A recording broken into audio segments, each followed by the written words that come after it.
ముఖ్యమంత్రి రేవంత్ రెడ్డి గారు మా మాజీ ముఖ్యమంత్రి గారు టీఆర్ఎస్ పార్టీ అధినేతను మీరు స్ట్రెచ్చర్లో ఉన్నారు ఇంకా మార్చరికి పంపిస్తా అనే పదాలు ఏదైతే మాట్లాడిందో దాన్ని మేము చాలా తీవ్ర స్థాయిలో మేము ఖండిస్తున్నాము. వెంటనే రేవంత్ రెడ్డి గారు వారి మాటలను బేషరతుగా వెనుక తీసుకొని కేసీఆర్ గారికి క్షమాపణ చెప్పాలని చెప్పి మేము డిమాండ్ చేస్తున్నాము. పశువులకు జంతువులకు వాటికి నోరు ఇవ్వలేదు, మరి భగవంతుడు నోరిచ్చింది ఇష్టం వచ్చిన మాట్లాడడానికి అని చెప్పి నేను రేవంత్ రెడ్డి గారిని ప్రశ్నిస్తున్నాను. ఈరోజు మీరు ఈ రాష్ట్రానికి ఒక ముఖ్యమంత్రి మాటలలో మనం మంచిగా బతకాలి, మనం మంచిగా జీవించాలి, సమాజంలో మనం మంచి పేరు తెచ్చుకోవాలని చెప్పి నాకు మంచి మాటలు మాట్లాడాలి తప్పించి నేను మార్చరికి పంపిస్తాము స్ట్రెచ్చర్లు ఉన్నారు అని ఎదుటోళ్ళు ఒక ప్రాణాన్ని నష్టం చేసే విధంగా మాట్లాడే ముఖ్యమంత్రి మాత్రం మొదటిసారి ఈ యొక్క రాష్ట్ర ప్రజలు చూస్తున్నారని చెప్పి నేను తెలియజేస్తున్నాను. నిన్న ముఖ్యమంత్రి గారి మాటల్లో ఫ్రస్ట్రేషన్ ఏర్పడుతుంది. వారు మాట్లాడుకుంటా నిన్న సిఎల్పి మీటింగ్లో వారు మాట్లాడేటప్పుడు ఒక ఎమ్మెల్యే లేచి వెళ్ళిపోతున్నాడు. అంటే నీకు ఎమ్మెల్యేల మీద పట్టలేదు, నీకు అడ్మినిస్ట్రేషన్ మీద పట్టలేదు, నీ పార్టీ నాయకుల మీద పట్టలేదు, కానీ నీకు తిట్ల మీద మాత్రం బాగా పట్టున్నది. నువ్వు తిట్టు మాత్రం చాలా బ్రహ్మాండంగా తిడుతున్నావు. ఇవాళ వారి మాటల్లో ఏమర్థమవుతున్నది, ఈ రాష్ట్రంలో కాంగ్రెస్ పార్టీ కంటే కూడా టీఆర్ఎస్ పార్టీ ఆపోజిషన్ పార్టీయే చాలా బలంగా ఉన్నది. వారు ఏం మాట్లాడారు, చాలా మంది ఎమ్మెల్యేలు మీరు అంతా కూడా టీఆర్ఎస్ పార్టీ నాయకులు టచ్ ఉందని చెప్పి మాట్లాడుతున్నాడు. ఉల్టా ఉన్నది అంతా. రాహుల్ గాంధీ గారు నిన్న పోయి గుజరాత్లో ఏం మాట్లాడారు, అధికార పార్టీ బీజేపీ తోటి కాంగ్రెస్ పార్టీ నాయకులు టచ్ ఉందని చెప్పి మాట్లాడుతున్నాడు. ఇక్కడ ఈయన మాట్లాడుతున్నాడు, ఇవాళ టీఆర్ఎస్ పార్టీ నాయకులతోటి కాంగ్రెస్ పార్టీ దోస్తానం చేస్తారు, ఇది మంచి పద్ధతి కాదని మాట్లాడుతున్నాడు. అంటే ఇవాళ ఈ రాష్ట్రంలో మేమే పవర్ఫుల్, కేసీఆరే పవర్ఫుల్ లీడర్ అని చెప్పకనే రేవంత్ రెడ్డి గారి మాటల్లోనే మనకు అర్థమవుతున్నది. ఆ ఫ్రస్ట్రేషన్లోనే రేవంత్ రెడ్డి గారు ఏం మాట్లాడుతుందో ఆయనకు అర్థమవుతలేదు. ఇవాళ ముఖ్యమంత్రి గారు గ్రహించాలి, ఇవాళ మార్చరీలకు పోయేది స్ట్రెచ్చర్ల మీద ఉండేది నీ రాష్ట్ర ప్రభుత్వం.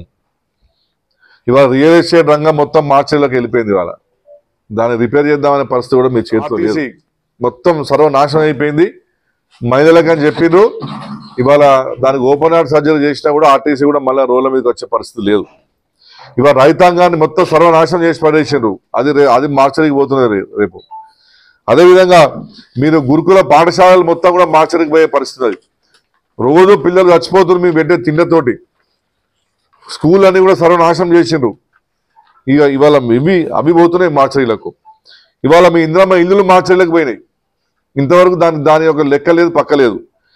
ఇవాళ మీ యువ వికాసం గాల్లో కలిసిపోయింది, అది మార్చరీలో పోతున్నది. ఇవాళ మీరు ఇచ్చే చెవి తీస్తాను నెలకు 4,000 రూపాయలు, మరి అడ్రస్ లేదు. వ్యవసాయ రంగం నాశనం అయిపోతున్నది. అదేవిధంగా ఎస్సీ ఎస్టీ సంక్షేమ పథకాలు మార్చరీలకు వెళ్ళిపోయినాయి. గ్రామీణ అభివృద్ధి ఊసే లేదు. పర్యాటక రంగమా అసలు దాని గురించి పట్టించుకుని నాదు లేదు.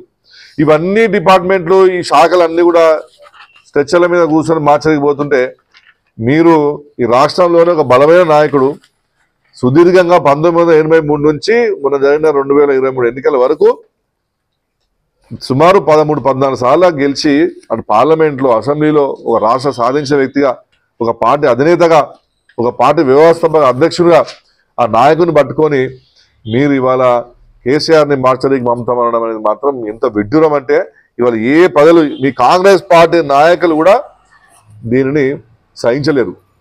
ఇవాళ రాష్ట్ర ముఖ్యమంత్రి గారు చాలా బలహీనమైన పరిస్థితుల్లో ఉండి కేసీఆర్ గారు లాంటి ఒక బలమైన వ్యక్తిని బలహీనం చేద్దామని చెప్పి వారు చేసినతోటే ఆయన భంగపడుతున్నాడు.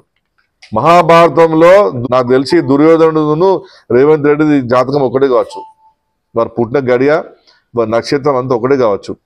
ఎందుకంటే దుర్యోధను తన దేశం పరిపాలన కంటే ఎక్కువ కూడా పాండవుల మీద కోపం ఉండే, పాండవుల మీద అసూయ, పాండవుల పట్ల అహంకారము, పాండవుల పట్ల ద్వేషము చూస్తే మొత్తం పాండవుల మీదనే ఆయనకు ఉండే గురి అంతా. ఇవాళ రేవంత్ రెడ్డిది కూడా దుర్యోధన పరిస్థితి ఉన్నది. ఎంతసేపు కేసీఆర్ గారి కుటుంబం మీదనే దాడి చేసి తప్పించి ఆయన చేసేది మాత్రం ఏమంటే ఏమి లేదనే విషయం మనం చాలా మందికి భారతరత్న అవార్డు ఇవ్వాలని చెప్పి, పద్మశ్రీ అవార్డు ఇవ్వాలని చెప్పి, పద్మభూషణ్ అవార్డు ఇవ్వాలని చెప్పి మేము కోరుతుంటాం. కానీ రేవంత్ రెడ్డి గారికి మాత్రం మేము కేంద్ర ప్రభుత్వం నుంచి తుపాకీ రాముడు అనే బిరుదు ఇవ్వాలని చెప్పి కూడా మేము ఇవాళ మోడీ గారిని రికమెండ్ చేస్తున్నాం. ఒక తుపాకీ రాముడు అనే బిరుదు క్రియేట్ చేసి ఈ రేవంత్ రెడ్డి లాంటి వ్యక్తికి ఇస్తే బాగుంటుందని చెప్పి నేను కోరుతున్నాను. ఇవాళ రేవంత్ రెడ్డి గారు మీరు కింది నుంచి కూర్చొని కేసీఆర్ లాంటి బలమైన వ్యక్తిని పైకి ఉంచుతున్నాము, కానీ రేపు మేము మా పార్టీ నాయకులు రాళ్లతో ఇస్తే కొట్టే రోజు మీరు ఈ రాష్ట్రం పరారే మీ పక్కన ఉన్న మీ గురువు చంద్రబాబు నాయుడు దగ్గర పోయి పరిస్థితి తెచ్చుకోకని చెప్పి కూడా నేను ఇవాళ రేవంత్ రెడ్డికి ఇతరు పలుకుతున్నాను. ఇవాళ మార్చరీ గురించి మాట్లాడుతున్నారు మీరు. మీ పార్టీ పరిస్థితి ఏంటిదండి? ఇవాళ west Bengal, Bihar, Maharashtra, Tamil Nadu, Jammu Kashmir, Orissa, Andhra Pradesh, Madhya Pradesh, Punjab, north east, Delhi, ఈ రాష్ట్రాల్లో ఆల్రెడీ ఇవన్నీ క్రిమేషన్ అయిపోయినాయి. మీ పార్టీ దాన సంస్కారం కూడా అయిపోయినాయి. మళ్ళా కూడా వీళ్ళకి పునర్జన్మ కూడా లేదు ఈ పార్టీలో, మీ రాష్ట్రంలో. ఇవాళ రేపు రానున్న రోజుల్లో కూడా మీరు పోతున్నారు మార్చలేక, మీ పార్టీ పోతుంది మార్చలేక, మేం కాదు పోయేది. కాబట్టి ఇప్పటికైనా కొన్ని నోరు అదుపులో పెట్టుకొని మాట్లాడారు రేవంత్ రెడ్డి గారు. రాష్ట్రానికి ముఖ్యమంత్రి మీరు. మీ ప్రతి మాట, మీ ప్రతి చేష్ట, మీ ప్రతి అడుగు ప్రజలు గమనిస్తుంటారు. అది పోను అది మాట్లాడకుండా అసెంబ్లీలో గదే కేసీఆర్ మీద తిడతారు, అన్నధికారి కార్యక్రమంలో కేసీఆర్ తిడతారు, రాజకీయ వేదికల మీద కేసీఆర్ తిడతారు. చివరికి చిన్నపిల్లలు మాట్లాడే దగ్గర కూడా, స్కూళ్ళలో కూడా ఇనాగ్రేషన్ దగ్గర కూడా కేసీఆర్ గారినే తిడతారు. మరి మీకు అంత భయం కేసీఆర్ గారి మీద ఉంటే ఒకసారి పోయి ఆయన పాదభినందనలు చేసి ఆ నీళ్ళు చల్లుకోండి, కొంచెం మీకన్నా భయం పోతుంది కావచ్చు. మీకు ఆ భయం ఉన్నది, ఆ గుండె దడ కొట్టుకుంటుంది కేసీఆర్ అంటే. అందుకనే పొద్దున్న లేచినప్పటి నుంచి రాత్రి దాకా కేసీఆర్ కేసీఆర్ కేసీఆర్ కేసీఆర్ అని మీరు తిడుతున్నారు.